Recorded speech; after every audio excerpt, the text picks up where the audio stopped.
let's say like for what your role is or what your approach should be, it's like you want to make sure you're not putting undue pressure on them because everything you just said is now like a stressor. It's all the unknown things. The kid is already like it's just a stressor. And for a lot of kids, like your well, we maybe we could talk a little about this is like what is your approach going into your first training camp? Because for a lot of kids, it's like it's almost like you can't even have one because you just don't know what to expect. So you can't even have an approach like well, how do you plan on what to do, right? Because you don't know. So as parents, it's like and as players, like you can try to have a plan and you should try to have a plan of some sort, but that'll only take you so far to a certain extent because you don't know until you walk in the door. And that's why I think for a lot of people default, which I'm not saying this is right or wrong. I don't know the answer, but a lot of people default to just have fun, like enjoy the experience, like, get as much out of it as you can, play the best you can, give yourself a chance if you can, but just enjoy the experience. And that's about as good as the advice can get for some people because outside of that, it's like I don't really know what to tell you because I don't know what's going to be there. I've never been there. Even if for you had been there, and for your kid, it's like you hadn't been there since whatever 1928. When did you go to camp? Yeah, like Yeah, just before the car. yeah, just before the Model T, right? So for you, it's like you haven't been in that position in so long, and things are so different from when you were there that it's brand new for you too. Yeah, from a You know, personal standpoint, right, but I was there with a couple of the OHL right, teams and I did right, that right, part, but right. I didn't have any emotions to it. Yeah, that's But what I but mean. advice to that would be like it never really changes, to be honest with you. But going into your first camp is you don't know people and you're trying to make an impression. So I in this, we talked about this with my kid, is you go in there and you shut your mouth and don't say too much. Like not people talk to you talk, but I just don't never mind being a clown. Just more or less keep yourself and then everything you do is about earning and learning. But you have to play the game, and that's so those are all controllables, right? So you can shut your mouth and speak when you're spoken to, but you can still practice hard. You can still play hard. That's your goal, is to play your game the best of your ability. But this is the eye opener. Is like, do I go against this 6 foot like guy I talked about? He's 6'6", drafted Vancouver. Do I finish this hit? Do I steal this puck? And yeah, you do. But it's easy to say till he looks you in the eyes and scares you, maybe, possibly, right? So easy to say. So, anyways, I would say like that's what you close your mouth, learn, learn as much as you can, earn everything you have. That was my advice to my son: earn and learn and earn, and don't have zero expectations, and go there to play hockey. And then the next piece would be, as I would always say, is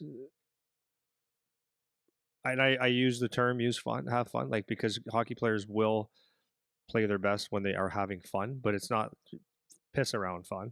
It's go play your game the way you know how to play the best that you can. And then if you go there to a camp where all the unknowns are and you just quietly go about your business, right? Because you're not there to make friends and you will make some, but you're there to impress. If you want to be a hockey player, you're there to impress the brass. So having a good demeanor, like, you try to walk around confidently, but more quiet, just do your job, and control what you control. Play hard. Yeah, Play hard. maybe just adding to that, the only two things I would suggest, just because I remember going through it myself too, is um, if you're going to try to have a plan, I would say you want to try to eliminate as many of the unknowns as you can, because the unknowns are what's going to throw you off, right? Because you don't know how you're going to react to something that you don't know. So when the new thing comes, let's like for example, fitness testing is an easy example. So if you go into fitness testing and they give you a test that you've never seen before, that's something that even if you're in really good shape, if you haven't done that particular test, your body just isn't adapted to that. So it doesn't. You could have the best 5K time possible, but if they make you do there and backs for a certain period of time, it's just a different stimulus. So your body isn't going to react the same way as it does to running the 5K that you're familiar with. So it's important to eliminate as many of the unknowns as you can, and you won't be able to eliminate all of them, obviously. But it's things like, what does the rink look like? Where are the dressing rooms? how can I make my routine the same as it would be when I'm at home? Those are things that you can control, and it'll eliminate some of that stuff that can throw you off.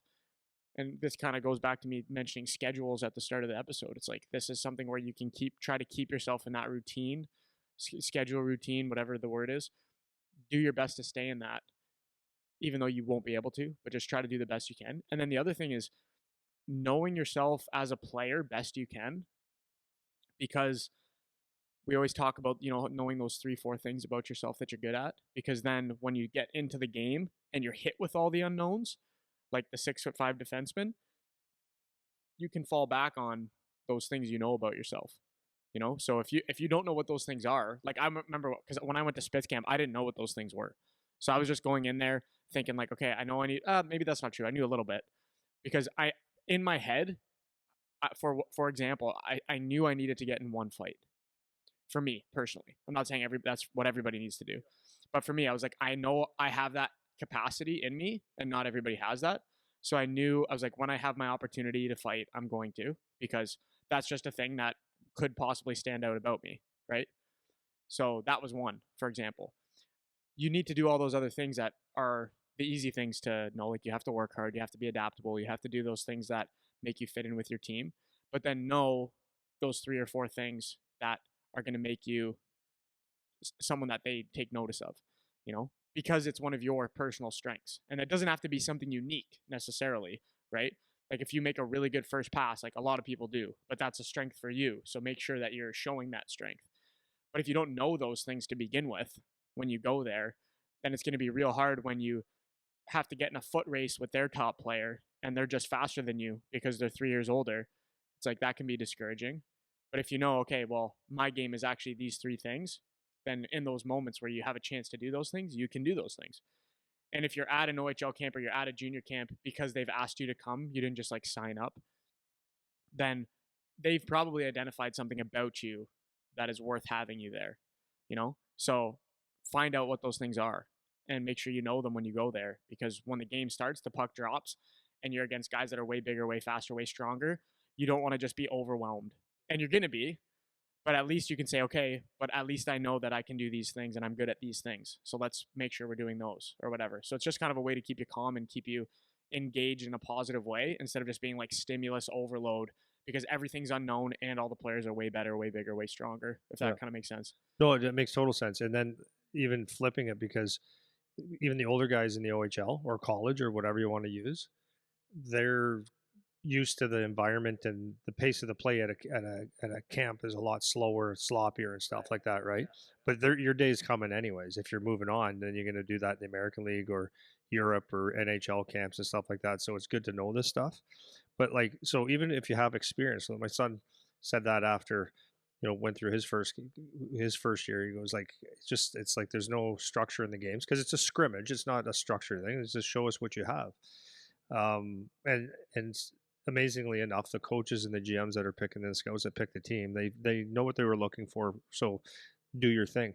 But so when my son early, like his first year and stuff, was like it's not structured. He goes, so I'm like having a hard time being around the pucks and stuff. It's like go back to those 3 things. So even today, like when he was at the first camp, he goes, I played good and stuff. He goes, just it's unstructured. I said, yeah, but go and do your habits, your 3 things.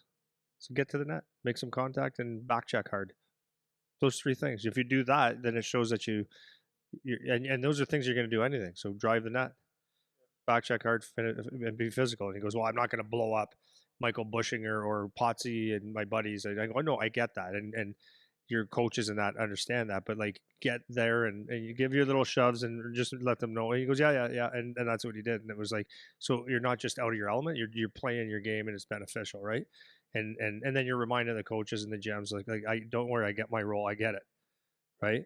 Whereas if you're not, but okay. So if you're a younger guy, it's the same thing. Like what can you do to make yourself stand out? Like a really good hard back check, that'll get someone's eyes.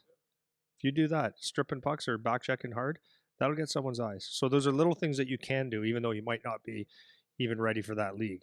But you want to stick out. You don't want to just be a bucket of vanilla. Well, and you have a baseline. If you're at a camp like that, there's a baseline skill level that you're meeting, right? Or you wouldn't be there. So they know that you might have the ability one day to play at this level based on your skill level, because if you didn't have it, then you wouldn't be there. And sometimes they make mistakes, but in general, that's you're there because your baseline of skill will be good enough to play there. So it isn't necessarily the case that they're looking for you to be McDavid, right? Well, you're not going to You're be. and you're One or that two guys are. yeah, you're not going to be. But a lot of kids, it's like, I need to show my offensive dominance. Like that's the default position. Like I need to show that I offensively can help your team. And like that's one way to help a team, but that's not the only way. And especially in an environment like that, it's like you think you're gonna get around Bushy. It's like you're not gonna get around Bushy, man. No, Right? unless he's going on with his skate Yeah. guards on. Yeah, you know what I mean? Or he's just really not giving a rip that shift and doesn't care because it's camp and he doesn't have to, right? Which I'm sure he would. So if you're that guy, it's like, okay, instead of focusing on, man, I didn't get any good shots on net, or I didn't get any good one-on-one opportunities to make a move and show how slick I am. It's like, well, yeah, but did you back check? Because you for sure had an opportunity to do that. Did you finish a hit? Because you for sure had an opportunity to do that. Are your passes on the tape? Because you definitely had an opportunity to do that. So those little parts of the game that happen frequently are where you're gonna catch an eye. And if you get the odd like flashy display of skill, like bonus, like that's great.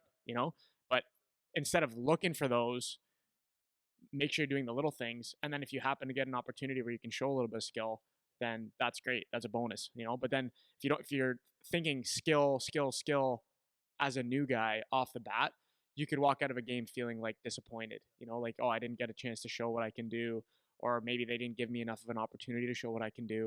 And it's like, yeah, but they kind of did, because every shift you have a bit of an opportunity, Yeah, there's trust me, there's lots of hockey. Yeah. There's lots. Yeah. There's lots there in 2-3 days Yeah. to do your thing. Mm-hmm.